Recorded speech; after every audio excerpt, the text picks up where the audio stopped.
Hei awak, kenapa awak buang sampah kat situ? Pahal tak boleh ke?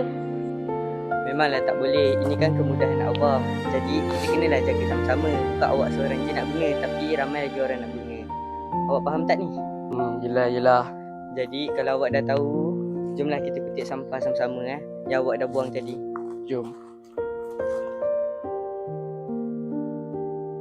Peranan belia bukan kecil. Kita adalah contoh. Kita adalah penggerak perubahan.